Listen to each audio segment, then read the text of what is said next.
내신 공부 안 하고 1등급 나온다는 건 좀 불가능하긴 하지만 아무튼 그래. 그래서 자 봅시다. 일단 여러분들 교재를 보시면 이렇게 적혀 있을 거야. 제일 앞에 한 장을 넘기시면 고등독서 아니 한 장 더 넘겨. 고등독서 1 어떻게 읽을까? 2 어떤 글을 읽을까? 1번만 중요해. 어떤 글을 읽을까는 그냥 기출지문 가지고 연습하는 거야. 재수 좋으면은 그 우리가 연습한 지문이 내신에 들어올 수도 있겠지. 그지? 여기에 수록된 건 다 기출이야. 그래서 우리는 공부하는 건 어떻게 읽을까 이것만 공부하는데 사실 비문학은 규민아 비문학은 어떻게 하면 잘 읽어? 어떻게 하면 잘해? 맞아. 그냥 잘 읽고 그냥 잘 이해하고 그냥 그러면 돼. 근데 그게 잘 안 되는 거지. 이게 지랄 같은 게 뭐냐면은 여러분들 시험 범위도 이렇게 구성될 거예요. 아마 보통 6지문이나 7지문 나오거든요. 시험 범위는 이제 화원고 스타일상 몇 지문? 한 16지문 정도 합니다. 그 중에서 이제 한 6지문이나 7지문 가지고 시험지를 내는데 미치는 거야. 시험 준비한 거에 반밖에 안 나와. 그리고 시험 문제도 무슨 단어 하나만 바꿔서 나와. 비문학 진짜 개똥 같은. 뭐가 나올 거냐면요. 인문예술이 나올 거예요. 철학 같은 거. 공자, 맹자, 이제 서양 철학 같은 경우는 뭐 위트겐슈타인, 호흡스, 루소, 뭐 스피노자, 데카르트 이런 애들 나와. 그 다음에 또 뭐가 나와? 이제 과학기술 나와. 무슨 엔트로피의 법칙이 나온다든가 그 다음에 뭐 화학식 그리고 무슨 뭐 PCR 검사법 뭐 원추세포의 메커니즘 막 이런 거 나와. 그 다음에 이제 뭐가 나오냐면은 사회문화가 나와. 보통 이제 법지문이 좀 많이 나오고 법이나 경제가 많이 나오거든. 민법 234조에 따르면 뭐 이런 거 나와. 또는 뭐 환율의 제이커브 곡선에 따른 관세 부과가 국내 경제의 수입에 미치는 영향 막 이런 거 나와. 결론. 뭔 소린지 몰라. 이걸 어떻게 알아? 그래서 이런 잘 봐. 배경 지식은 내가 좋을까 니네가 좋을까? 그럴 리가 없죠. 배경 지식은 무조건 니네가 좋아요. 얘네들이 지문을 따낼 때 그 지문의 소스 있죠. 그 소스를 따낼 때 두 가지 기준으로 따냅니다. 첫 번째 기준이 뭘까? EBS 연계교재. 두 번째 기준이 통합과학, 통합사회. 그러니까 나는 통합과학, 통합사회를 배운 적이 없어요. 근데 사실 막상 통합과학에서 따낸다고 하는데 실제 지문 나오는 거는 이제 물화생기 2에서 나와요. 배경 지식은 너희들이 무조건 좋아. 그런데 강사는 어떤 지문을 읽고 문제를 풀고 학생들은 그 지문을 읽고 문제를 풀 수 없다. 정답을 찾지 못한다. 그 차이는 지식의 차이가 아니라 정보를 얼만큼 찾아내느냐의 차이야. 그래서 국어 영역은 다시요. 비문학은 지식 기반으로 물론 좋죠. 똑똑하면 좋은데 비문학은 지식 기반으로 가는 게 아니라 원리 기반으로 가야 돼. 그래서 요거를 어디에다 잘 적어놔. 형광펜이랑 다 가지고 왔지. 독서 영역은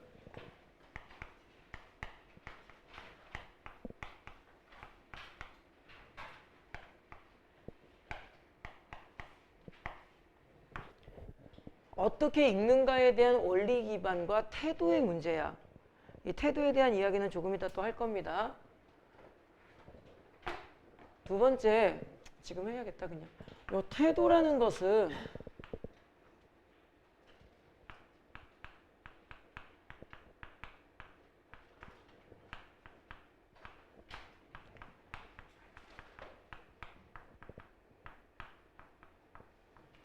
당연한 말이죠. 글자를 읽는 게 아니라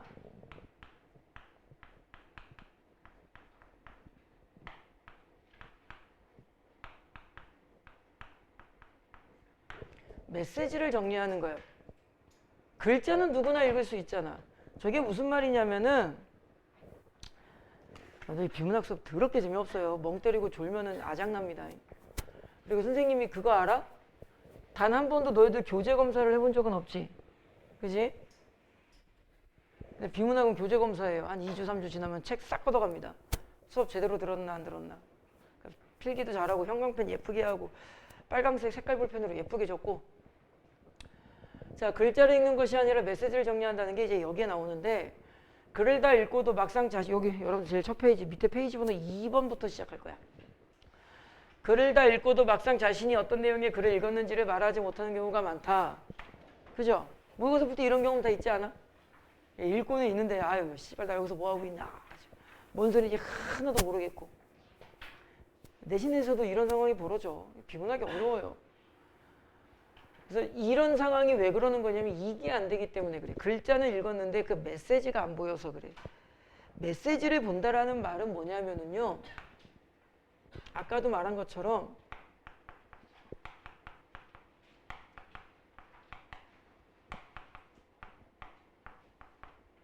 그 텍스트에서 전달하고자 하는 중심 정보를 찾는 거야. 근데 그 중심 정보라는 게 어떻게 되는 거냐면은 글이 이렇게 있죠. 그러면 우리는 그 글을 이렇게 보통 문단으로 나눈다고. 그때 하나의 문단에는 하나의 주제가 있고 그 문단이 모여 하나의 또 다른 주제를 만든다. 다시 말하면은 각 문단에는 중심 정보가 1, 2, 3, 4 이렇게 문단별로 정보가 있는 거고 이 1, 2, 3, 4의 정보를 다 모으면 글 전체의 주제가 나온다는 뜻이야. 이거를 여러분들이 어떻게 이해하냐면은 글자를 읽지 말고 메시지를 찾아라. 중심 정보를 찾아라. 일단 우선 이거 되게 중요해.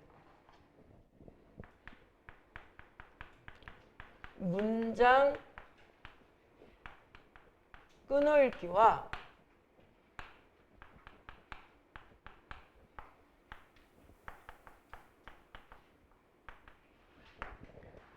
문단별로 읽어주면 돼요. 글 전체를 읽는다라는 마인드로 가지 마시고 문장 읽으면서 그 문단의 내용을 1번 문단은 이런 내용, 2번, 3번 이런 식으로 문단별로 내용을 정리할 거야.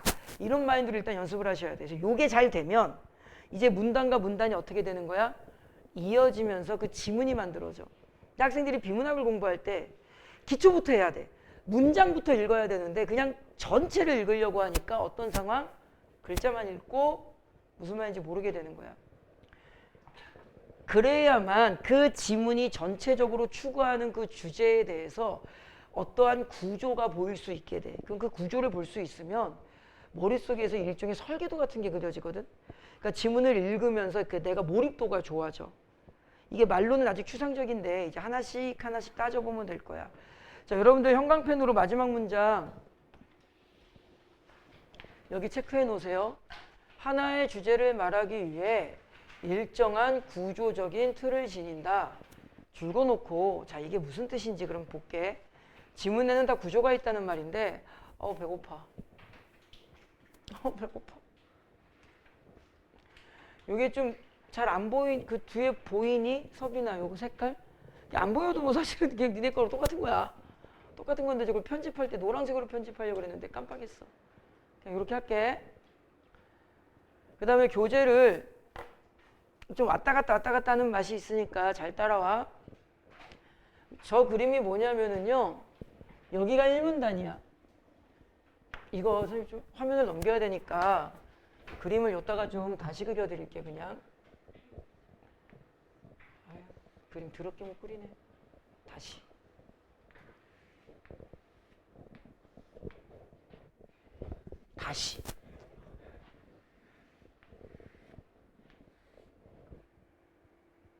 그냥 하자.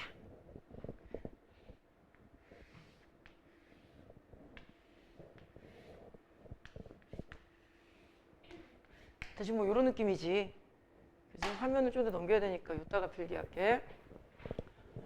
배고파. 규민아, 먹을 거 없어? 자기는 배부르게 먹고 똥 싸고 왔으면서.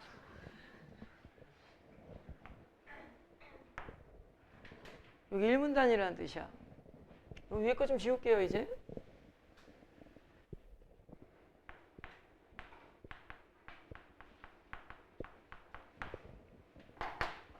이게 끝문단이야.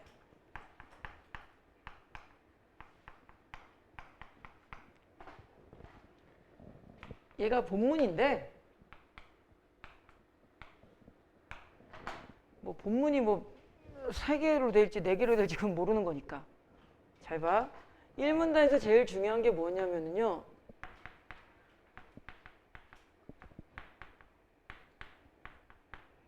화제 파악을 해야 돼. 화제가 뭐야? 글 전체의 대상. 그 글에서 말하고자 하는 글의 중심 대상. 뭐에 대해서 이야기하는 건지. 이론 국어를 잘하는 애들은요. 1문단 딱 읽고 이 글이 어떤 내용으로 구성되겠다가 딱 보여. 뭐 아직은 어렵지만 너희도 아마 다 그렇게 될 거야. 되게 중요한 거예요. 학생들과 강사의 차이 중에 하나가 저는 이거라고 생각을 합니다. 선생님 같은 경우는 수업 준비할 때 1문단을 보통 2번, 3번씩 읽어요. 2번, 3번씩 읽으면서 생각을 합니다. 아까 선생님이 제일 중요한 게 뭐라 그랬니? 비문학에서 제일 중요한 건 원리와 뭐라 그랬어? 태도라 그랬지. 내가 어떻게 공부할까의 태도가 중요해. 예를 들어서 2명의 학생이 있어. 한 명은 100지문을 읽고 100문제를 풀었어. 근데 그냥 읽고 그냥 막 이렇게 풀었어.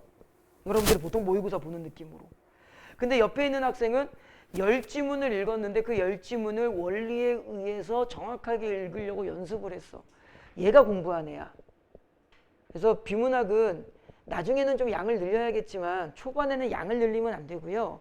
정확한 지문을 2번씩, 3번씩, 4번씩 반복해서 읽으면서 정확하게 읽어야 돼. 근데 그게 되게 어려운 거야. 그 태도가. 왜 그럴까? 한 번 읽은 지문을 2번, 3번, 4번 집에 가서 읽으라고 니네 읽을 것 같아? 눈동자가 되게 빨리 움직여요. 아는데 이렇게 돼. 그래서 비문학 공부 꼼꼼하게 할 거면 어떻게 해야 돼? 딱 들고 이렇게 필기 같은 거 할 거 아니야. 읽은 지문을 또 읽는 게 되게 좋아. 집에 가서 어떻게 해야 돼? 소리 내서 읽어야 돼. 여러분들이 비문학을 읽을 때 가장 큰 함정 중에 하나가 뭐냐면 눈의 속도를 머리의 속도가 못 따라가는 거야. 지금 수업 듣는 것도 마찬가지잖아. 귀의 속도를 머리의 속도가 못 따라가니까 수학 문제 풀 때도 선생님이 막 설명하고 영어서 하고 국어 선생님이 막 얘기하는데 귀의 속도가 머리의 속도를 못 따라가. 이게 속도가 다른 거야. 그러니까 읽는데 또는 듣는데 내 머리가 그 정보를 정리를 못하는 거야. 그러니까 눈이나 귀는 이만큼 가고 머리는 헉헉거리다가 이 간격이 쭉 벌어지면 뭐해? 여기 봐! 알겠어? 예. 뭘? 몇 번이야? 머리가 못 따라가서 그래. 그래서 이 속도를 이게 수업은 우리가 진행을 해야 되니까 어쩔 수 없지만 집에 가셔서 복습을 하셔야 돼요. 근데 복습할 때 어떻게 해라? 소리 내서 읽어라. 소리 내서 읽으면 눈이 빨리 가 못 가. 자, 한번 해보 상상을 해봐. 3페이지 지문을 읽어볼까? 일반적으로 사람들은 정서와 감정을 동일한 것으로 여긴다. 이렇게 소리 내서 읽으면 내 눈동자가 딱 그 글자에만 가 있어. 근데 강사들은 안 그래요. 이 국어강사들은 한 2문단 읽으면서 말로는 1문단 설명하고 머릿속으로는 다른 거 생각하고 이러거든. 뒷내용을 연결시켜야 되니까. 근데 너희들은 그렇게까지 할 필요가 없잖아. 그러니까는 소리 내서 읽으면은요. 내가 읽는 속도와 생각하는 속도 이렇게 맞춰져요. 근데 이게 좀 이해가 안 될 때 있죠. 그럼 어떻게 하면 돼? 다시 소리 내서 읽기. 이런 뭐 이제 스카나 평교에서 하면 쫓겨나고 우리 규민이는 어디서 하면 돼? 화장실에 똥 싸면서 하면 돼. 1번 적으로 사람들 그냥 소리야. 그냥 소리 내서 읽으세요. 집에서 하세요. 집에서. 그러면 엄마가 뭐 하냐고 물어보면 얘기하면 돼. 지금 이 상황을. 그럼 부모님이 뭐 바깥에서 뭐라고 하실 거예요. 우리 규민이 열심히 공부하는구나. 그때 내가 팁을 하나 말씀드릴게. 핸드폰 녹음 기능을 트세요. 한 번을 읽자. 그러니까 엄마는 이제 뭐 하는 줄 알아? 그 반복 재생을 틀어놔. 엄마가 문 밖에서 이거 아까 읽은 지문인데 이러시겠니? 틀어놓고 뭐 하면 돼? 이제 담가하면 되지. 이제 나를 자.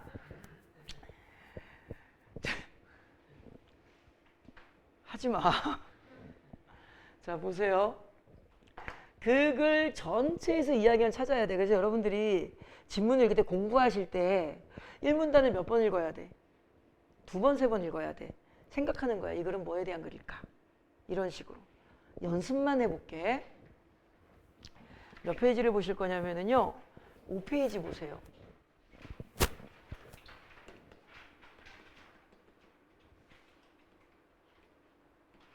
야! 5페이지 잠깐 보세요. 공자에서 맹자로 이어지는 전통 유학에서 하늘은 자 누구 얘기할 거래? 공자 맹자 이야기할 건데 뭐에 대한 대상을 가지고 이야기할 거래? 하늘에 대해서 이야기를 할 거에. 인간에게 도덕적 가치를 제공하는 근원이었대. 뭐 무슨 말인지 모르겠지만 그렇대. 하늘은 사람이 위해서 자연과 함께 이 세상을 지배하는 섭리였대. 하늘은 그렇대. 잘 봐봐. 즉이란 연결을 언제 쓰여? 여러분들이 국어를 되게 잘해요. 잘 들어. 국어를 못하는 학생은 없어요. 국어 시험에 익숙하지 않을 뿐이야. 옛날에는 내가 물어본 적이 있는데, 민호야, 민호 친구 중에 완전 외국인이 하나 있다고 쳐봐. 제임스. 우리 제임스가 영어를 잘해 못해? 걔가 영어 잘할 거, 걔가 수능 영어 잘 볼까? 네가 수능 영어 잘 볼까? 그렇지. 얘가 잘 봐. 영어는 걔가 잘하지만. 국어도 마찬가지야. 왜 우리가 왜 영어는 그런 생각을 할까? 수능이라는 시험에 걸맞는 사고는 우리가 잘할 거기 때문에. 여러분들 똑같은 거. 여러분들은 국어를 못하는 게 아니에요. 수능이라는 또는 학교 시험이라는 국어의 패턴에 조금 덜 익숙한 거야. 인간이 무언가를 못할 때는 그 못하는 이유가 두 가지입니다. 첫 번째, 뭐가 없을 때. 재능이 없을 때. 돈 말고. 재능이 없을 때 우리는 그거를 못해요. 뭐 내가 덩크슛을 한다든가. 지네도 못하면서 뭐 이런 거죠. 또는 내가 못하는 게 아니라 그 분야에 아직 익숙하지 않을 때 우리는 못한다고 하는 거야. 아주 단적인 예로 규민아 태어나자마자 자전거 탔어? 응, 예! 뭐 이래? 근데 지금은 자전거 타 못 타. 처음에 탈 때 어떻게 됐어? 넘어지고 자빠지고 징징거리고 엄마 무서워요 이러고 다 할 거 아니야. 근데 그 과정을 지나가면은 익숙해지는 거잖아. 그지? 그러니까 우리 규민이 자전거 타고 지나가다 나 지나가니까 뭐라 그래? 안녕하세요! 이러고 쑥 가잖아. 심지어 한 손도 놓고 타고. 그러다 이제 팔목까지 부러지겠죠? 공부는 재능이 있는 애들은 잘해요. 근데 잘 생각해봐. 어떤 분야에 그 재능을 가진 퍼센트는 몇 퍼센트일까? 0. 몇 퍼센트래요. 축구에 재능이 있어서 잘 나가는 사람은 전 지구의 0. 몇 퍼센트래. 그게 손흥민이고 그게 메시고 그게 호날두겠지. 공부에도 재능이 있는 애들이 있겠지. 걔들은 다 어디 가 있어? 서울대 가 있겠지. 우린 안타깝지만 그냥 연세대쯤에서 고려대쯤에서 마무리를 하고. 재능이 없음에도 우리가 무언가를 도달할 수 있는 건 뭐야? 그 부분에 익숙해지면 돼. 그러니까는 꼭 기억을 해. 여러분들은 국어를 못하는 게 아니라 국어 시험에 익숙함이 덜한 거고 연습을 많이 해야 돼. 결론은 다음 주부터 숙제가 좀 많이 나갈 거야. 빌드업이 아주 그냥 안 돼! 빨리 갔다 와. 자 보세요. 익숙해져야 돼. 그래서 지문을 읽은 다음에 그 내용을 생각해야 돼. 봐봐. 즉 앞뒤 문장이 언제 쓰여? 즉이랑 연결을 니네가 잘 쓰잖아. 즉 이 말은 앞정보와 뒷정보가 어떻다? 똑같다야. 우리가 국어를 못하는 게 아니라니까. 이런 익숙함을 사용하지 못하는 거지. 인간 사회의 문제는 늘 천명과의 관계 속에 다뤄졌다. 여기서 여기까지 뭐야 이제. 메시지를 읽으라 그랬죠. 공자 맹자에게 있어서 하늘은 존나 위대한 거였어. 그죠? 이렇게 읽으라는 거야. 너희들은 국어를 개 잘합니다. 잘 봐. 규민아, 그러나는 앞뒤가 어떻게 돼? 그렇지, 반대야. 그럼 잘 봐. 공자 맹자에 있어서 하늘은 대단한 거였죠. 그러나 순자는 대단한 게 아니겠지. 인격적 존재가 아니라 이런 거였대. 잘 봐. 요런 선택지가 나왔다고 쳐봐. 공맹은 하늘을 인격적 존재로 보았다. 이 선택지 맞을까 틀릴까? 맞아. 잘 봐. 공맹은 여기에 나왔는데 비문학을 어려워하는 애들이 저런 게 익숙하지 않아서 그래. 공맹은 여기에 나왔어. 그 다음에 이제 인격적 존재를 찾으니까 인격적 존재라는 말이 나와 안 나와? 안 나와. 그래서 틀렸어. 이렇게 하는 애들. 얘가 이제 국어를 좀 어려워하는 아이들이야. 메시지를 찾으라는 말은 여기까지 와봐. 그러나 앞뒤가 어떻게 돼? 반대죠. 그럼 공자, 맹자와 누구를? 순자를 반대로 놓겠다는 거죠. 그럼 이 문장을 다시 봐봐. 하늘을 의지를 지닌 인격적 존재가 아니라고 말한 건 누구야? 순자야. 그럼 반대로, 그러나니까 반대로 인격적 존재라고 말한 건 누구여야 해? 공맹이어야지. 그럼 요 선택지는 맞아 틀려? 맞아. 그러니까 수능이나 학교 내신이 이렇게 나오는 거야. 그래서 메시지를 보면서 읽어야 된다라는 말이 무슨 뜻인지 이해를 해야 돼. 그 다음에 객관적 법칙에 지배되는 자연상으로 보았다. 저기 이게 1문단인데 잘 보세요.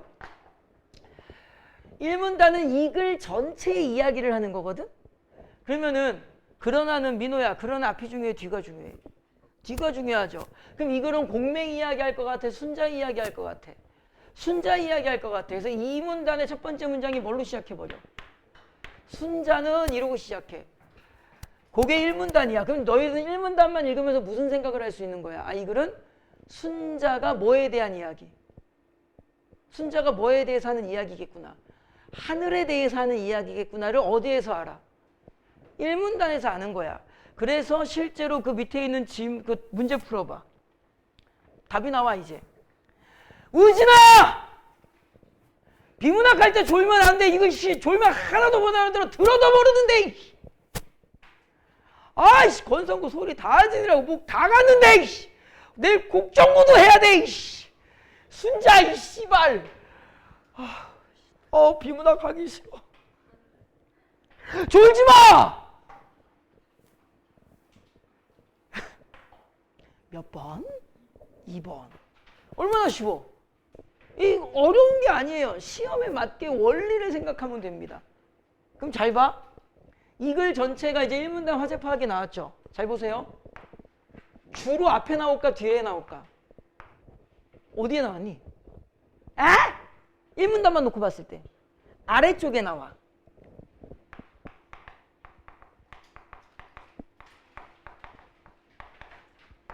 일문단은 주로 아래쪽 정보에 화제가 나오게 되는 거야. 됐지? 요거 연습 좀 해볼게. 잘 봐. 4페이지 보세요.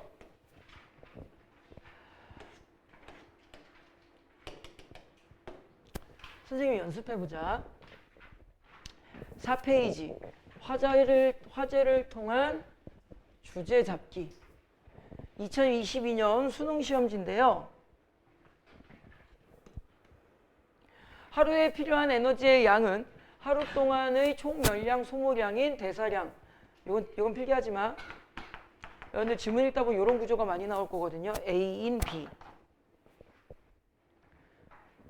설명하고 싶은 대상은 A일까 B일까? 얘가 설명 대상. 얘가 설명 정보. 그럼 출제자는 선택지 어떻게 만들게? 이렇게 만들어. 이렇게 만들어. 나중에 이제 이런 게 출제 원리, 선택지 원리는 나중에 배우자. 그러면은 하루 동안의 총 열량 소모량인 뭐? 그럼 일단은 키워드는 대사량인 거지, 대사량. 그지? 그 다음에 그중 잘 봐. 그중 선생님은 화원고 학생들을 좋아해. 그 중에서 뒷내용은 어떤 내용이 나올 것 같아? 화원고 애들을 좋아해. 그 중에서 뭐가 나올 것 같아? 특정 누군가가 나오겠지. 그래서 그 중이라는 말은 언제 쓰이는 거야? 앞에서 이야기한 범주에서 초점을 잡을 때 나와. 초점을 잡는다라는 것은 중요한 거 제시할 때, 쓰잘데기 없는 거 제시할 때. 중요한 거 제시할 때. 요런 게 독해라는 거야. 태도라고, 태도. 그런 생각을 계속 하면서 읽는. 근데 잘 봐봐. 선생님이 지금 지문을 어떻게 읽고 있어? 문장별로 읽고 있죠. 그치? 현영쌤은 놀러 가신다. 뭐 먹으러 가?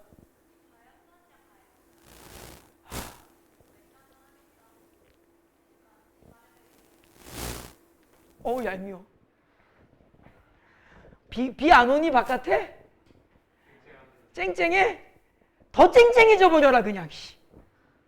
적외선이냐 자외선이냐? 그 뭐야 그거? 여성 피부 망가뜨리는 거. 적외선? 아 자외선? 아 적외선은 죽는 건가? 그건 죽어? 그건 안 돼. 그럼 내가 수업 다 들어가야 되는데. 그건 안 되고 자외선 정도에서 쇼부를 칩시다. 아 부럽다. 우리도 갈까? 인계동 갈까 세연아? 개수작 떨지만 이거나 봐. 자 보세요. 그러면 여러분 필기 알았으면 잘하세요. 여러분들 교재를 조금 바꾸느라고 지문 이거 좀 달라. 위치나 이런 게. 그중이라는 말은 언제 쓰이는 거야?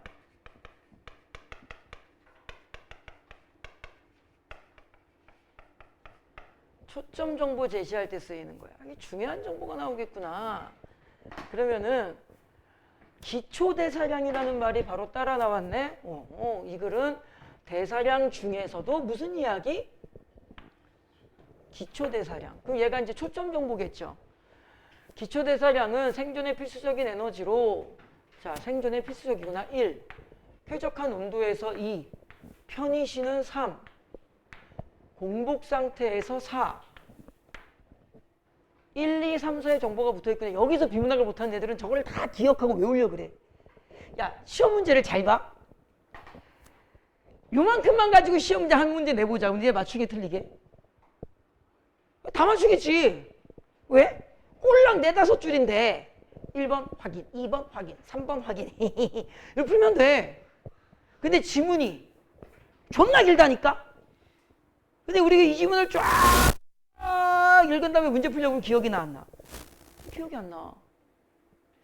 그러니까는 지문을 읽어나가는 과정에서는 중심축을 잡는 거지 디테일까지 잡으려고 하지는 마.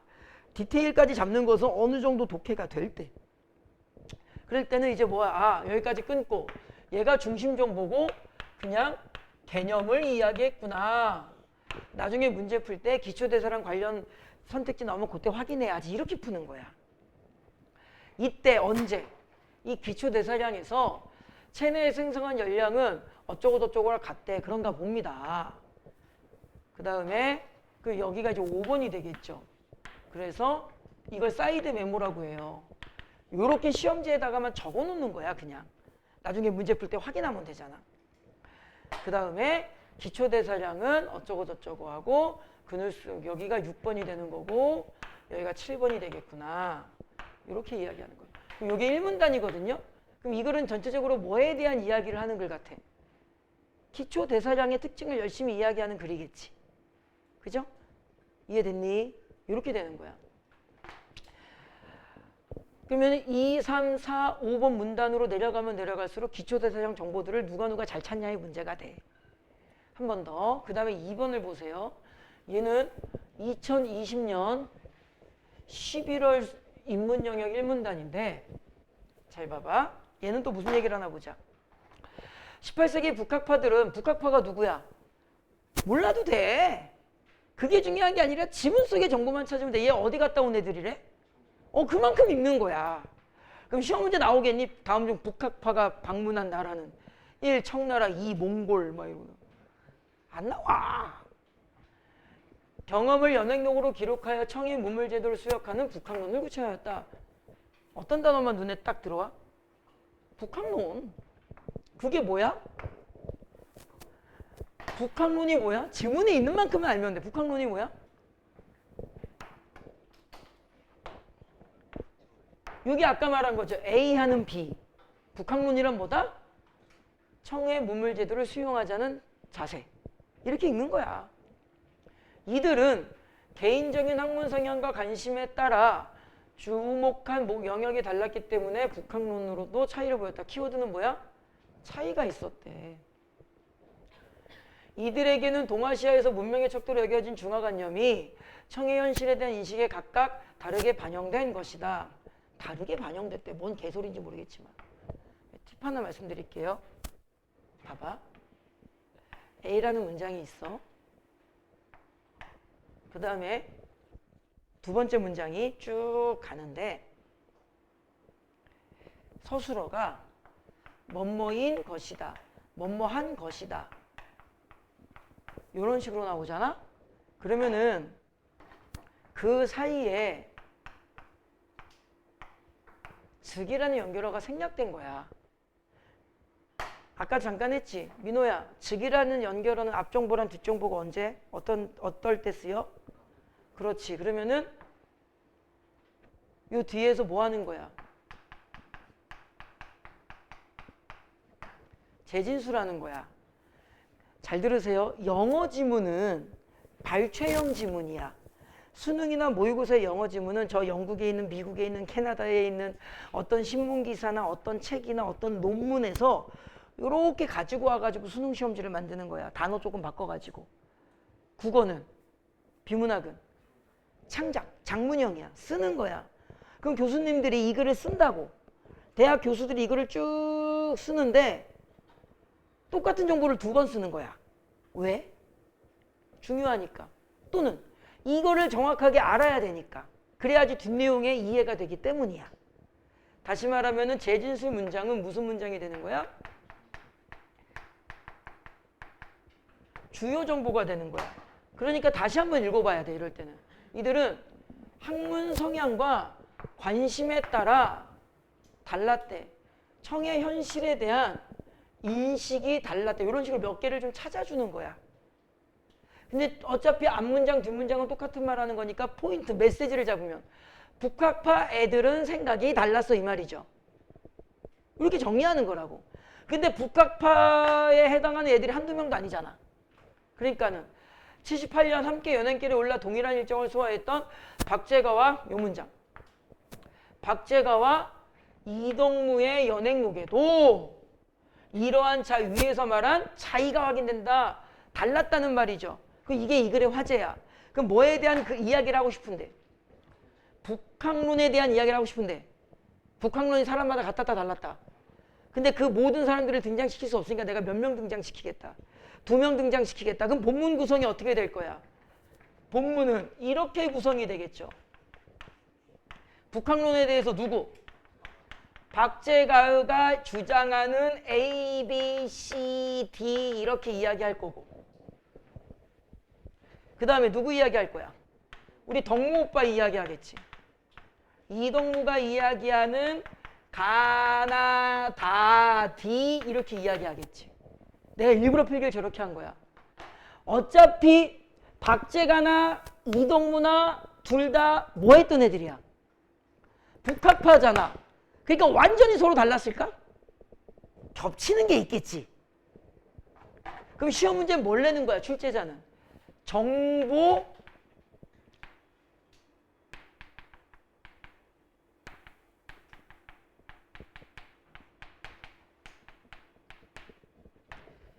정보 분류가 빈출로 나오겠지. 실제로 수능이 저렇게 나와요. 와, 강민이 존다! 졸지 마! 이 비문학 졸면 안 돼. 큰일 나. 밖에 뭐 사이렌 소리 안 들리니? 어이씨, 환청이 들리나? 그치? 굳이 나를 왜? 내가 물론 권성구 수업할 때 좀 윤석열을 욕을 하긴 했지만 잘 봐. 그럼 출제자는 뭐를 찾을 수 있는지를 물어보고 싶겠어. 요거 잘 찾았는지를 물어볼 수도 있겠지. 그 다음에 또는 뭘 물어볼 수 있겠어. 요 차이를 잘 나눌 수 있는지를 물어볼 수 있겠지. 그치? 이해됐니? 그러면 가장 기본형은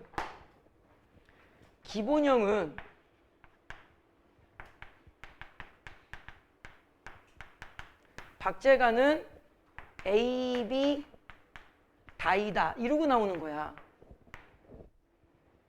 이거 맞아 틀려? 서빈아? 틀리죠? 뭐가 틀려? 박재가는 A, B 다가 아니잖아. 그러니까 이 정보를 잘 나눌 수 있는지를 물어봐. 화항고도 이렇게 시험 문제 나와요. 그러니까 딱 1문단을 읽으면서 아 내가 어떻게 읽어야 되겠구나가 자꾸 연습이 돼야 돼. 그래가지고 1문단만 2번, 3번씩 읽으면서 어떤 내용일까라고 생각해보는 그 생각의 정확도가 중요한 게 아니야. 내가 그런 생각을 하면서 읽는 뭐가 중요하다? 태도가 중요하다. 근데 학생들이 자꾸 정확도를 기준으로 하는데요. 여러분들 수능 보는 그날까지 여러분들의 비문학 정확도는 개똥망일 거야. 한 20년 가르치니까 내가 이제 겨우 그 정확도가 좀 보여. 그러니까 정확도를 그 기준으로 잡으면 안 되고 내가 그런 생각을 계속 하면서 읽는가. 이게 중요해.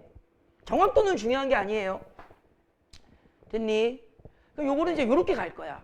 한 번 더. 그 다음에 어디 갔니? 다음 문단 세 번째를 보시면 21년 11월 이내 주차하거나 좁은 길을 지날 때 운전자를 돕는 장치들이 있대요. 그중 초점 정보죠. 운전자를 돕는 장치는 여러 가지가 있겠죠. 뭐 삐삐삐삐삐삐삐 이런 것도 있고 또 조떼슈 뭐 이런 것도 있고. 선생님 개인적으로 선생님 차가 저게 되게 민감하게 작동을 해. 아 주차할 때마다 시끄러워 죽겠어. 보통 일반적으로 아파트 주차장이 넓지가 않을 바에야 이렇게 차 사이에 차가 들어오잖아. 조금만 보면 삐삐삐삐삐삐삐삐삐삐 이래. 아 시끄러워 죽겠어. 그 중에 여러분들 보시면 여러분들 아마 부모님 차에도 요즘 나오는 차는 저게 다 있어. 어라운드 뷰라 그래가지고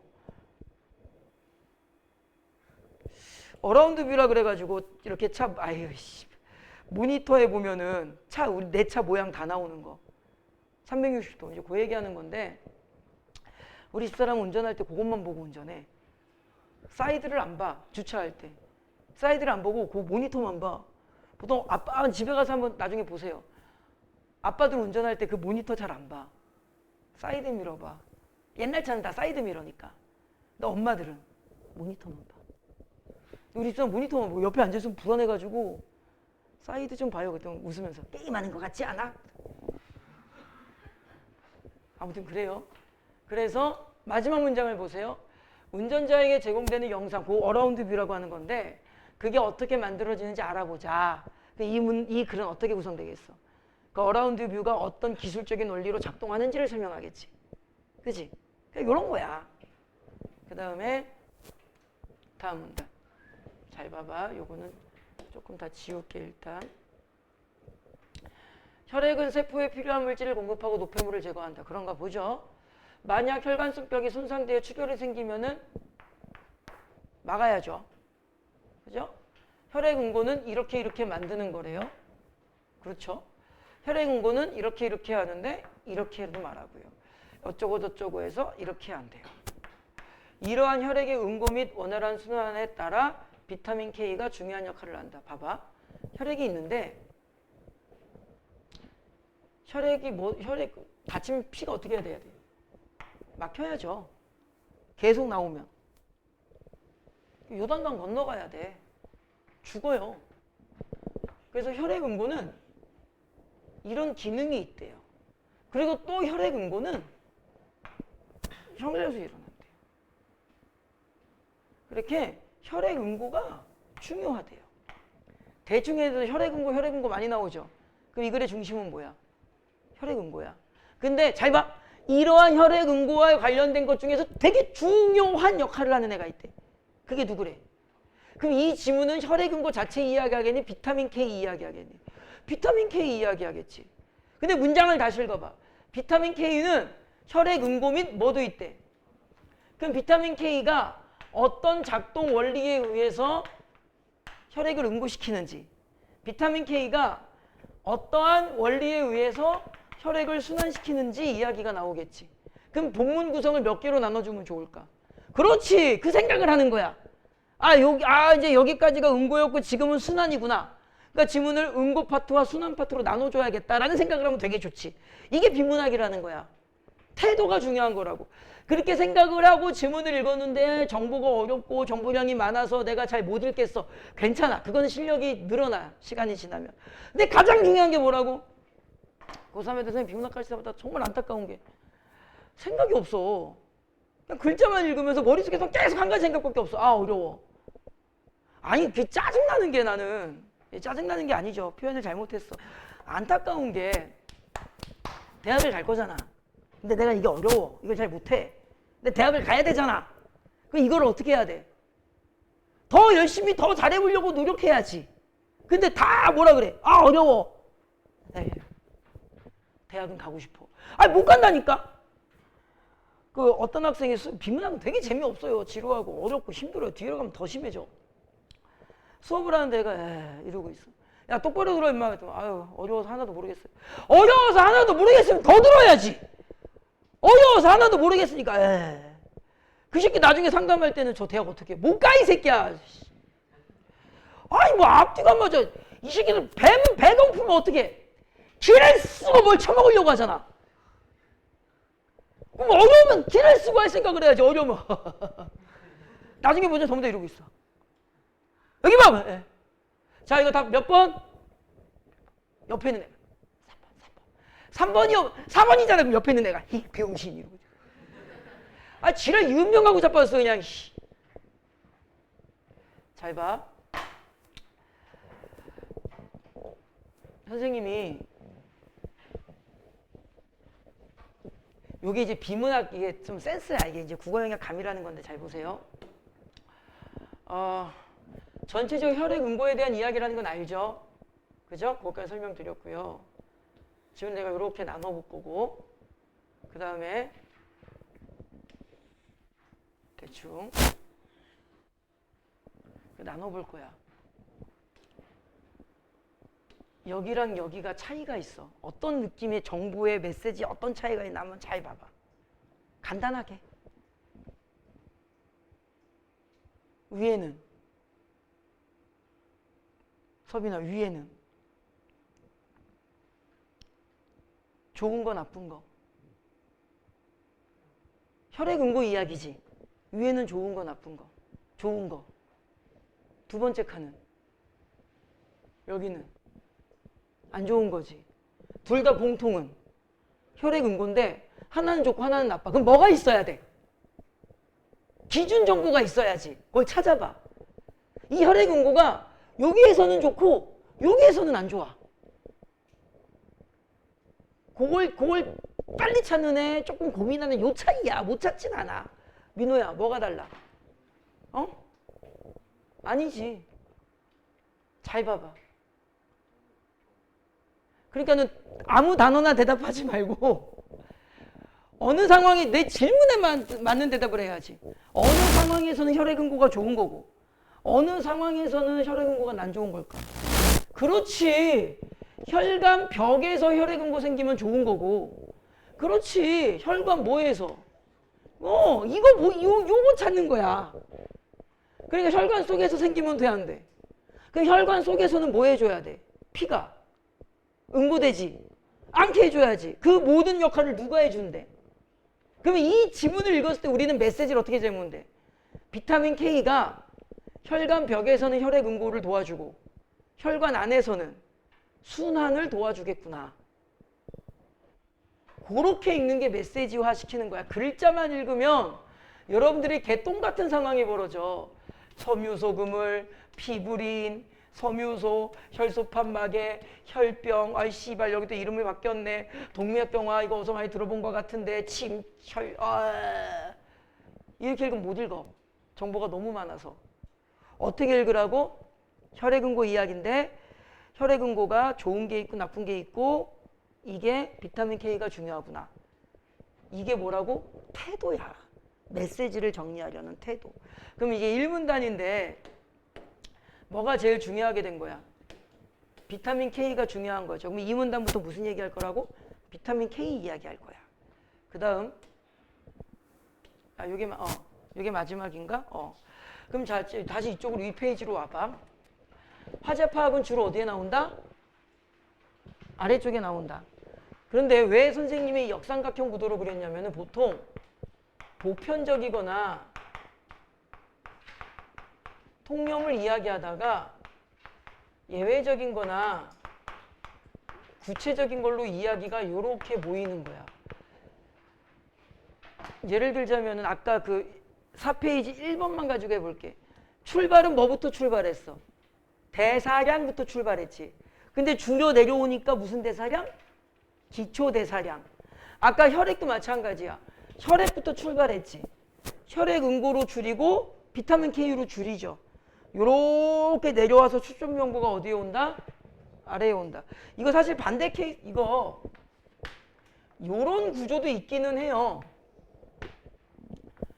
구체적이거나 어떤 사례가 나와서 여기에 적용되는 원리나 개념이나 이론이 나오는 경우도 있어요. 이런 식의 지문도 있거든요. 보여드릴게요. 몇 페이지를 볼 거냐면은 13페이지 좀 볼까요? 화면은 안 바꿀게 그냥. 13페이지 보세요. 제2차 세계대전 중 그거 중간에 있는 박스 13페이지. 제2차 세계대전 중 태평양의 한 전투에서 일본군은 미국 흑인 병사에게 자신들은 유색인과 전쟁할 의도가 없으니 투항하라고 선전하였다. 이 선전물을 본 백인 장교들은 그것이 흑인 병사들에게 미칠 영향을 우려하여 부대를 철수시켰다. 뭐 얘기한 거야? 어떤 구체적인 사례 이야기했지. 뒷문장을 봐봐. 사회학자인 데이비스는 이 사례에서 아이디어를 얻어서 대중매체가 수용자에게 미치는 영향과 관련한 제3자 효과 이론을 발표하였다. 요거지. 이런 구조도 있기는 해요. 근데 뭐 이게 역삼각형 구조냐?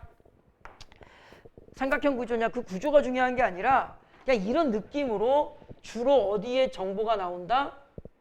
아래쪽에 화제 정보가 나온다. 요것만 잘 기억하면 돼. 그리고 아직은 어렵겠지만 이 화제 파악을 통해서 뒷내용이 구조가 어떻게 됐는지도 사실은 알 수가 있다. 근데 거기까지는 어렵다. 됐니? 그럼 잘 봐. 본문 다시 여기 2페이지 일로 와봐. 2페이지냐 3페이지냐 일로 와봐. 그러면 이제 화제가 어떻게 나오는지 알겠죠? 그럼 그 뒤로 뭐가 나와 이제? 이렇게 문단이 한 개가 나오건 두 개가 나오건 세 개가 나오건 나오겠지. 그러면 수업의 편의상 우리가 화제를 A라고 한다면 이 본문은 뭐에 대한 정보를 열심히 야! 졸지 마! 너 때문에 문서영 깜짝 놀랐잖아. 한 번 사람이 놀랄 때마다 수명이 어떻게 된대? 5초인가 7초씩 줄어든대. 이 살인자야. 졸지 마. 우리 규민이 봐. 뭔 소리인지 못 알아듣겠지만 열심히 듣는 척하고 있잖아. 규민아 넌 할 수 있어. 할 수 있지? 거짓말하지 마. 자, 이 본문은 뭐를 이제 열심히 설명해 주는 거야? 그 화제를 열심히 설명해 주는 거지. 그지? 그러니까는 A-1, A-2, A-3 이런 식으로 이제 그 화제와 관련된 정보를 문단별로 나열해 주는 거야. 이해됐니? 그러면 이게 사실 문단별로 그냥 이거는 중요하지 않아요. 여러분들이 기억해야 되는 것은 보다 문단, 선생님 중에 아까부터 계속 문장별로 끊어주고 있죠. 문장별로 끊으면서 꼭 문단의 내용 하나 정리. 그 다음 문단 내용 정리. 이거부터 연습을 하세요. 글 전체를 하려고 하지 말고. 그거는 나중에 좀 익숙해졌을 때 하는 거야. 그럼 잘 봐. 선생님 똑같이 필기해. 이렇게. 각 문단은 대부분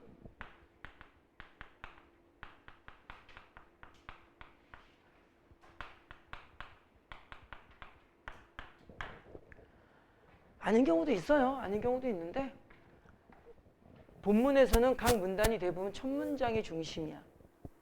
첫 문장에서 무언가를 툭 던져주고 거기에 대해서 열심히 설명을 해. 자, 예를 들자면은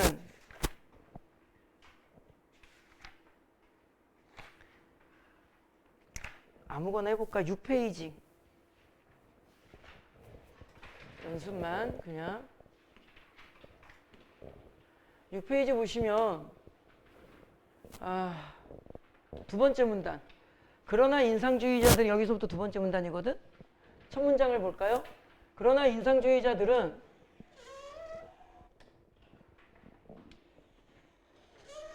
졸라기네. 메시지화 시켜봐. 인상주의자들은 순간적인 모습을 표현할 때 사진과 똑같이 재현한 것이 아니라 똑같이 재현하려고 한 적은 없대요. 그럼 뭐 하려고 그랬대요? 붓터치, 색채, 형태, 구성도 이렇게 보면 힘들잖아. 어디에 주목했대? 회화 특성에 주목했다. 이렇게 하는 거야. 봐봐. A인 B잖아. 그러니까 얘만 기억해도 되겠죠. 짧은 거 기억하는 거야. 일단은. 그럼 어떻게 읽는 거야? 인상주의자들은 순간적인 모습을 위해서 회화에 주목했군. 이게 중요한 문장이 된 거야. 근데 뒤에 뭐가 나왔어? 그럼 이 뒤에 있는 건 뭐 설명해 주는 거야? 앞문장 설명해 주는 거야. 그래서 이런 식이 되는 거라고, 대부분이. 안 그런 것도 있지만 대부분이. 그때 이 각 문단은 대부분 첫 문장이 중심인데 첫 문장을 기준으로 더하거나 빼거나 나누는 정보를 내추해 줄 거야. 더한다라는 것은 뭐야? 첫 문장에서 제시한 거에다가 계속 그리고 또한 계속 설명해 주는 거야. 아오이씨! 쟤 계속 줘라, 규민아. 한 대 때려줘, 빨리. 네 앞에 한 명도 안 앉아 있다, 이씨! 뭐 얘기했니, 방금? 뭘 더해? 아이, 씨발, 까먹었네. 첫 문장을 딱 던져준 다음에 여기에 계속 정보가 붙어나가는 거야. 계속 붙어나가. 이게 제일 지랄 같은 거야. 적분. 읽을수록 정보가 포기 이렇게 돼. 보통 순서나 인과나 뭐 이런 것들 또는 뭐 그냥 상세화, 나열. 이 사실 개인적으로 제일 싫은 거야. 읽다 보면 정보량이 되게 많아. 뺀다라는 것은요, 아까 했던 거야. 그중 특히 무엇보다도 이런 거. 초점화.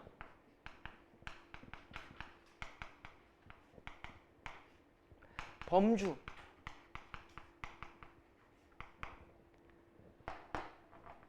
나눈다라는, 이게 제일 많이 나와요, 수능에. 나누다. 이건 뭐야? 분류. 비교. 약간 박제가 이동무 이런 거. 얘가 제일 많이 나와. 사실 이제 뭐 이거 안다고 더 잘 읽히진 않아. 근데 일단은 우리가 한 번쯤은 이제 배워봐야지. 됐니? 됐니? 얘는 무슨 구조겠어? 인상주의자들은 회화 특성을 이용해서 예를 들어서 이렇게, 이건 뭐야? 플러스 플러스 플러스야. 계속 나눠주는 거야. 아니, 계속 붙여주는 거야. 됐니? 자, 그러고 나서 마지막 문단은 그럼 뭐냐면은 일부러 이 마지막 문단은 어떻게 되어 있어? 여기에다가 이렇게 좀 삐져나왔지. 그러니까 이게 가만히 보면은요, 어떤 글의 윤곽에서 크게 안 벗어나지. 근데 마지막은 간혹 가다가 이렇게 좀 빠져나오는 정보가 있어. 전체적인 내용에서. 여기에 이제 뭐가 나오는 거냐면은 부연 정보라든가 의의라든가 한계라든가 앞으로의 전망 같은 게 나와.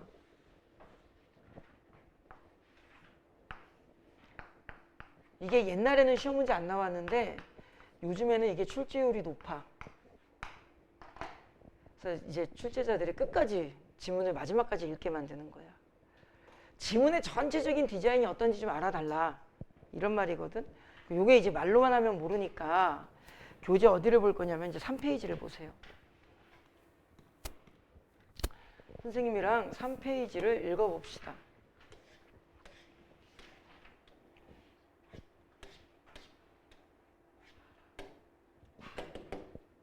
봐봐.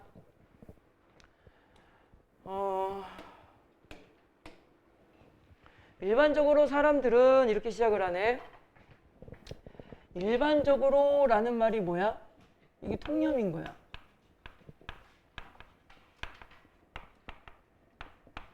이게 이제 사고의 틀이라는 거죠. 보통 이렇게 통념이 나왔을 경우에는요, 그 뒤따라 나오는 내용은 보통 그 통념을, 뒷내용은 아닌 경우도 있지만 대부분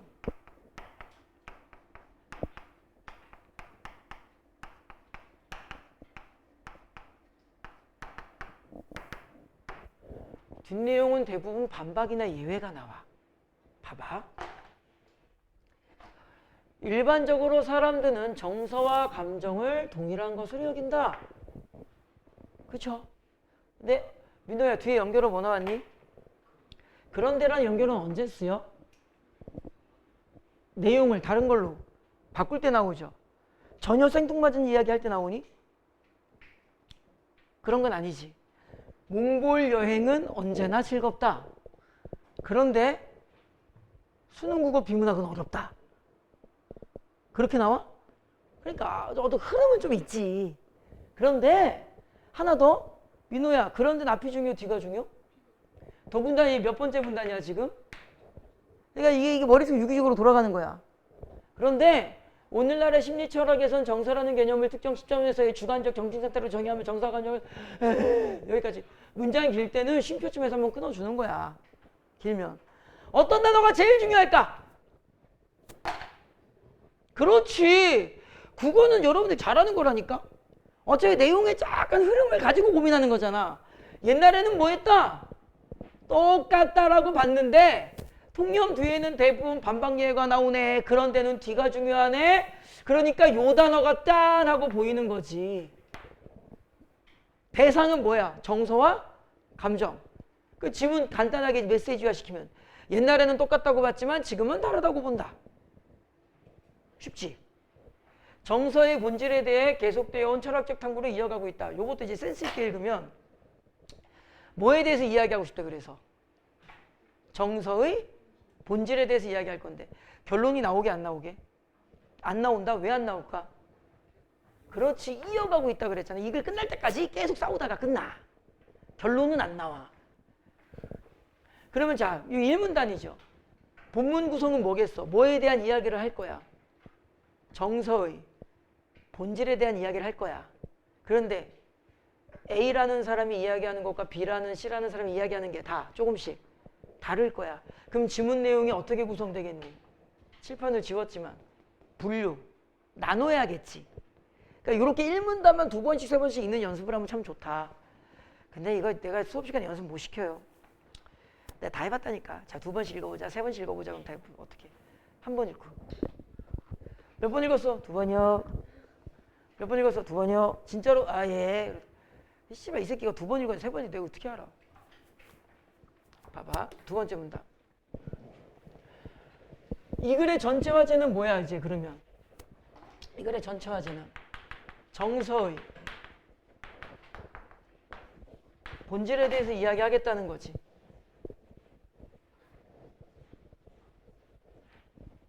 그치? 자, 2번째 문단 봐봐. 정서의 본질에 대한 전통적인 논의는 크게 몇 방향? 2개래. 아, 그러면은 본문은 최소 몇 개? 2개. 하나는 뭐고? 하나는 임지다. 아, 2개로 끝나면 키워드 뭐 따옴표 묶여줬으니까 할렐루야 땡큐 베리 마치죠.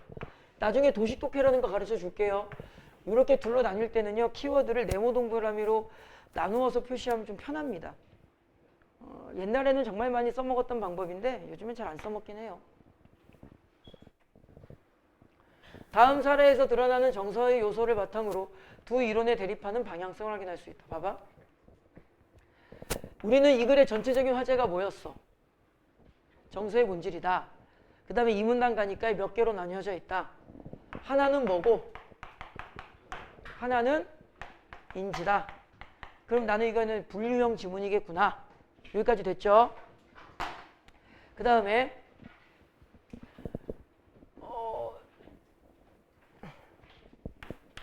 여기서 가장 중요한 단어가 뭘까? 그렇지, 대립이야, 대립. 2개가 있는데 2개가 뭐 할 거래? 이 새끼 차갑다 그러면 이 새끼는 뜨겁다 그럴 거고, 그냥 적당히 설명하면 얘가 살았다 그러면 얘는 죽었다 그럴 거고, 가민이 죽어가고 있어, 빨리 살려줘. 졸았다 그러면 안 졸았다 그럴 거고, 규민아 똥 쌌다 그러면 안 쌌다 그럴 거고. 문서연이 못생겼다 그러면 맞는 말이고. 자, 민호야, 전신주 앞에서 이 새끼야 버스를 그거 불났는데 이 새끼야, 어? 무서워? 그럼 뭐 해야 돼? 네가 전신주에서 지금 버스 기다리고 있잖아. 근데 씨발 불났어. 뭐 해야 돼? 신고해야지. 이 새끼는 그냥 무서워.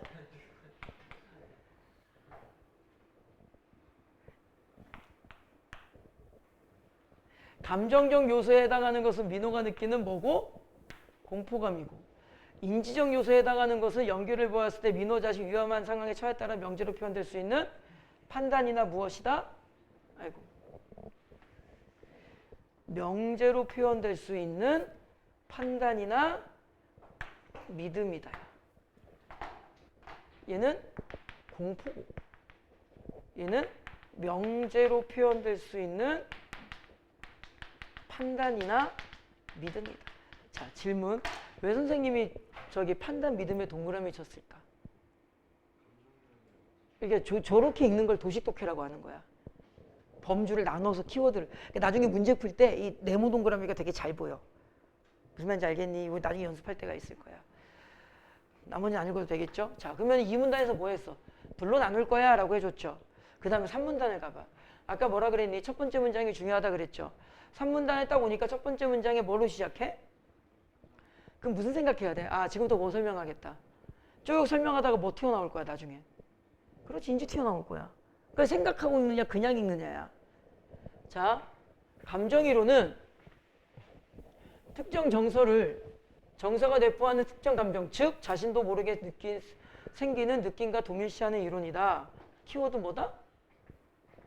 감정이론은 뭐다? 동일시하는 거다. 어차피 정서가 무엇인가에 대한 고민이잖아. 그지? 정서란 뭐다?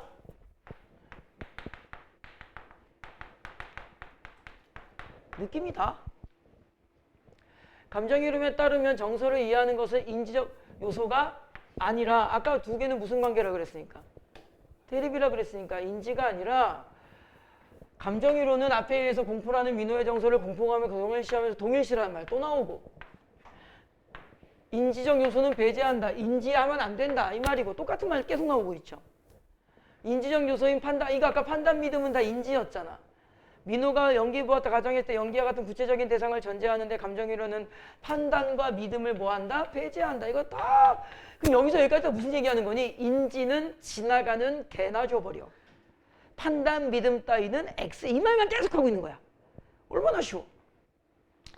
정서의 지향적인 성격을 부정한다. 또한 감정을 바탕으로 할 때 감정은 정서와 동일시는 여기 또 나왔고, 그지? 감정의 속성은 그대로 와우! 이렇게 읽어주는 거라고. 중심축을 따라서. 감정이론은 계속 3문단도 감정이론 안에 사람들이 일상적으로 정서를 감정과 동일시하는 보편적인 성향을 잘 설명할 수 있다는 장점을 지닌다. 자, 보자. 뒤에 연결하고 뭐 나왔어? 앞뒤가 어떻게 돼? 앞에 무슨 얘기했어? 그럼 뒤에 뭐 나와 있어? 단점 나오겠죠. 그러니까 뭐를 지닌다? 한계를 지닌다. 단점을 지닌다. 그럼 봐봐. 제시해줬지. 그 다음에 뭐 제시해줬어? 장점 이야기했지. 그 다음에 단점 이야기했지. 장점이 뭐였는지 잠깐 볼까? 그냥 뭐 보편적인 성향을 잘 설명할 수 있대. 단점은 뭐야? 인지적 요소를 배제하고 강조하기 때문에, 잘 봐, 개별 정서의 차이를 구분하여 설명하지 못하고, 그지? 다시 말하면은 개별을 구분한다 못한다. 무슨 말인지 모르겠지만 구분하지 못한대. 그리고라는 연결은 언제 쓰여? 플러스지.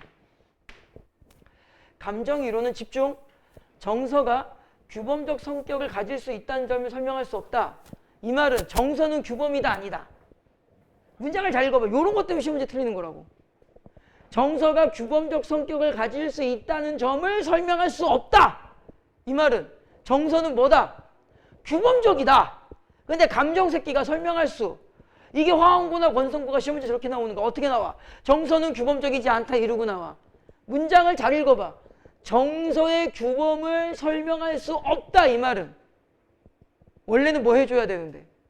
설명할 수 있어야 되는 거잖아. 그 말은 원래는 정서가 규범을 가지고 있는 거야.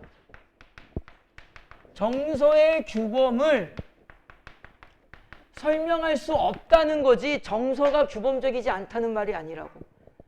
그러니까 내신 시험 문제가 저런 식으로 나와 선택지가. 됐지? 그 다음에 뭐 설명 나오는데 그만 읽을 거야. 그 다음 두둥 드디어 뭐 나왔어? 인지 나왔어. 잘 봐. 인지주의적 이론은 정서의 인지적 요소를 동일시하거나 어쩌고 저쩌고 이론이다. 얘도 뭐 해줘? 지금 칠판 간단하게만 써볼게 지금부터. 얘도 뭐 하고 있어 이제? 제시해주고 있지. 열심히 설명해. 인지주의적 뭐 판단과 믿음 또 똑같은 말 계속 나와. 그 다음 문단. 인지주의적 이론의 뭐는? 장점을 설명하는데 잘 봐. 앞서 언급한 감정이론의 두 가지 문제점이 뭐였을까? 이거겠지. 그쵸? 잘 봐. 얘 뭐 나와? 장점 나왔죠. 근데 이 장점은 얘를 뭐 해준 거야? 해결해 줬지. 그러니까는 요 문장만 읽어도 앞서 언급한 감정이론의 두 가지 문제점 해결할 수 있다. 저것만 읽어도 정보를 잘 정리했으면 인지의 장점은 개별 구분할 수 있구나. 정서 규범을 설명할 수 있구나. 이렇게 읽어버리면 돼. 그러니까는 어디 갔어? 개별 정서로 분류하는 것이 가능하다. 그 다음에 정서가 규범적 성격을 지닐 수 있다는 점을 설명할 수 있다. 뒤에가 되게 속도감 있게 읽혀지죠. 그러니까 지문이라는 건 이런 거야. 읽으면서 속도. 졸지 마! 졸지 마! 세연아, 네 뒤에 졸아! 졸지 마! 목 아파. 니네 비문학 수업 듣고 조는 거 습관되면 큰일 난다 진짜. 대학 못 간다. 여기 연결을 뭐 나왔어? 그러나는 앞뒤가 다르죠. 그 앞에 무슨 얘기해? 장점 이야기했지. 그러나는 뒤에 뭐 나와야 돼? 그냥 잘 봐. 사람들의 보편적인 감정적 요소를 설명할 수 있대 없대? 경시한대 무시한대? 보편성을 무시한대. 보편성 하면 뭐 떠올라? 여기 있네. 봐봐. 얘 장점 이야기한 다음에 뭐 얘기했어? 단점 이야기했는데 요 단점은 뭐랑 또 연결돼? 이렇게 연결되지. 요렇게 되지. 그러니까 아까 뭐라 그랬어? 감정과 인지는 대립적 방향성이라고. 이 새끼 장이 이 새끼 단. 이 새끼 단이 이 새끼 장. 그러니까 아까 저 위에서 뭐라 그랬어? 대립적이다. 그러니까 비문학 지문은 이렇게 문단별로 읽다 보면은 결과론적으로는 하나의 구조에서 움직이게 되어 있어. 이해됐니? 근데 요거를 잘 그 흐름을 타면서 읽어주느냐, 그냥 글자만 읽느냐 그 차이야. 근데 이거를 여러분들이 이렇게 한두 달 안에 잘 안 돼요. 내신이야. 그냥 나랑 같이 열심히 하면 돼. 근데 평소에 공부할 때는 이렇게 흐름을 타야 돼. 또 어떻게 해라? 문장별로 읽고 문단별로만 정리를 해라. 그게 먼저 돼야 된다. 그래서 2페이지와 3페이지를 통해서 선생님이 지금 말하고 싶은 게 뭔지 여러분들이 이해를 잘 하셔야 되고요. 여기 하나만 마무리 필기만 해놓으세요. 뭐 2페이지에 적으셔도 되고 아무 때나. 독서 영역이라는 것은 우리가 책을 읽는다라는 것은 또는 지문을 읽고 이해한다라는 독해라는 것은 그렇게 대단하고 복잡한 게 아닙니다. 그냥 이런 느낌으로 읽는 거야. 무엇에 대한 이야기인가 또는 누구에 대한 이야기인가를 먼저 찾아줘야 돼. 그때 무엇에 대한 이야기인가 누구에 대한 이야기인가를 우리는 그 글에 뭐라고 해주는 거야? 화제라고 하는 거야. 이게 1문단에 있는 거라 그랬죠. 그럼 그것에 대해서 뭐가 나오는 거야, 그냥. 상세화된 구체적인 정보가 나오는 거야. 그지? 이게 뭐야? 이 화제에 대한 상세 정보야. 이 상세 정보를 정리할 때 문장별로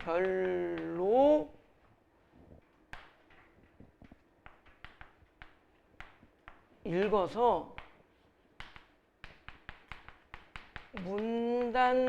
문단별로 정리를 할 때 이 문장별로 읽을 때 이제 뭐가 필요한 거야? 즉, 그러나 이런 게 필요한 거겠지. 그러니까 앞문장과 뒷문장을 연결시키고. 그지? 이해됐니? 그러니까는 문장별로 읽고 얘를 연결시키면은 문단별로 정리가 되는 거야. 그래서 요 연습부터 해야 돼. 그래서 예전에 선생님이 비문학교재 만들었을 때는 한 문장마다 다 엔터를 쳐줬어. 문장 읽고 문장 읽고 문장 읽고 문장 읽고. 근데 교재가 너무 좀 난잡하더라고. 그래서 그냥 이제는 그렇게 안 하는데 이렇게 연습해야 된다고. 그리고 나서 뭐가 나오는 거야? 거기에 대한 어디가 결과가 나오는 거야.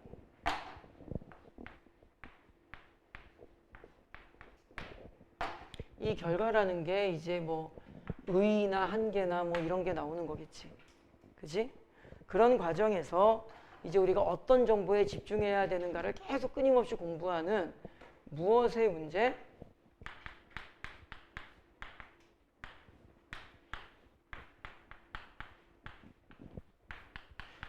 항상 기억하셔야 돼. 비문학은 지적 부분보다 이 태도, 읽어나가는 마인드의 문제가 훨씬 더 중요해. 계속 생각을 해야 돼. 아, 이거 중요할 것 같은데. 아, 이건 별론데. 아, 이건 일단 나중에 보류해야 되는데. 이 읽어나가는 끊임없는 사고에 대한 태도가 훨씬 더 중요해.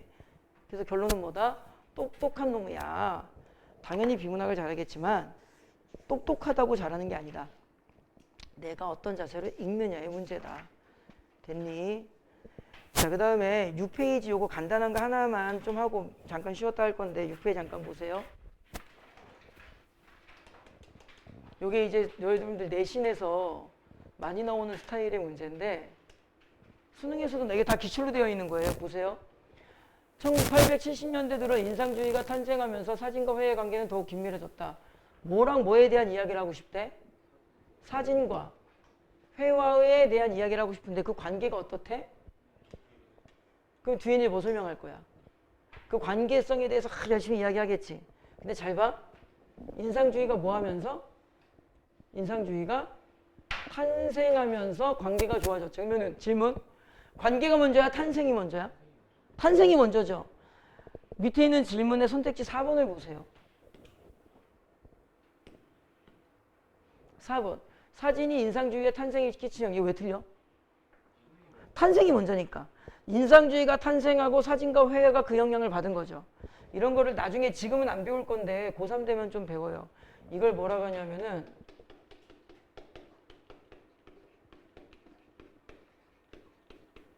여러분들 2학년 수업 준비를 하면서 이 컨셉을 어디까지 들어가서 아이들을 가르쳐야 되는가를 좀 고민을 했는데 고민을 하다가 아직은 아닌 것 같아서 뺀 게 하나 있어. 수능 선지의 원리라는 게 있어요. 대단한 건 아니고 아무튼 수능에서 출제자들이 주로 만드는 선택지 스타일이 있어. 근데 그거를 좀 여기에서 강의를 집어 넣을까 뺄까 하다가 아닌 것 같아. 읽어야 뭘 풀든가 말든가 하지. 그래서 읽기 중심으로 좀 수업을 구성을 할 거야. 요게 순서 인과의 오류가 뭔지는 알죠. 그러니까 이런 거에 가끔씩 소개만 해드릴게요. 다 몇 번일 것 같아? 1번.